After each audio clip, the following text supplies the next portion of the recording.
inventé. Alors, je rebondis sur cela quand même, parce que c'est très important. On a vu que tout le monde attendait une réaction de M. Ouattara par rapport à cela. Parce qu'on savait déjà que M. Tidjane Thiam étant en France, on parlait d'une pseudo-influence du PDCI et de vis-à-vis de M. Macron.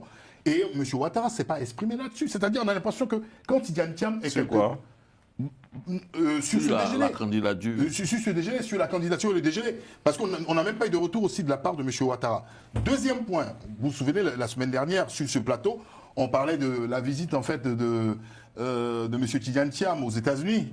Ouais. Où on est revenu sur l'échange de M. Patrick Hachi et Vincent Bolos, voilà, le conseiller Afrique. Donc on a l'impression que quand Tidjane Thiam, voilà, effectivement, comme M. Tidjane Thiam agit quelque part, automatiquement, on a soit un émissaire du gouvernement qui est quelque part.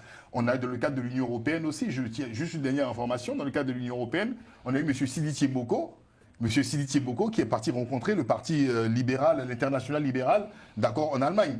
On a ce jeu de Tom et Jerry, du chat à la souris, en fait, qu'on ne dit pas dans le fond. On a l'impression que chacun veut essayer de prouver qu'il a effectivement un poids, une ossature à l'international. Quels sont les résultats? Et effectivement, moi je rejoins M. Oguina. Ce serait trop pressé de dire qu'aujourd'hui, on peut avoir les résultats et cela va remettre en question, d'accord, le jeu électoral. Bien. Donc les résultats sont là. Les résultats sont là. Alors, non, M. Oro, les résultats ne sont pas là. Pourquoi? Parce qu'il y a quelque chose que vous oubliez. Vous pouvez tenter tout ce que vous voulez à l'international. Si quelqu'un a décidé de se recroqueviller sur lui-même et de faire la sourde oreille, ben, il sera la sourde oreille. Bien. On ne va pas revenir dans le schéma où Nicolas Sarkozy prend des hélicoptères pour aller bombarder la résidence de Gbagbo. C'est pour ça que nous estimons que le peuple a sa part à jouer. Donc c'est pour ça que nous organisons ces marches qui vont continuer, même s'il faut qu'elles aient lieu le jour de l'élection. Et c'est ce que j'ai dit tous les jours sur ce plateau. Ceux qui pensent que le pouvoir va venir de l'Élysée ou de l'Union, ceci ou de l'ONU, cela, sont des rêveurs. Bien, d'accord. Voilà. La vraie question, c'est en interne, c'est en Côte d'Ivoire. On écoute Jean-Yves et puis on va passer à l'autre sujet très intéressant, celui de Blé Goudé. Hein. En fait, oui, pour conclure, j'ai posé cette question en fait pour dire aussi que pour inviter le PDCI quand même à un moment donné à reconnaître que la stratégie qui a été appliquée auparavant n'est pas la bonne et qu'à un moment donné, il faut se remettre en question et essayer aussi comment on appelle ça, de mettre en place d'autres stratégies. Voilà, faudrait pas qu'on soit des jusqu'au boutistes, on est dans un couloir et puis on ne lève pas la tête. On fonce tête baissée, voilà.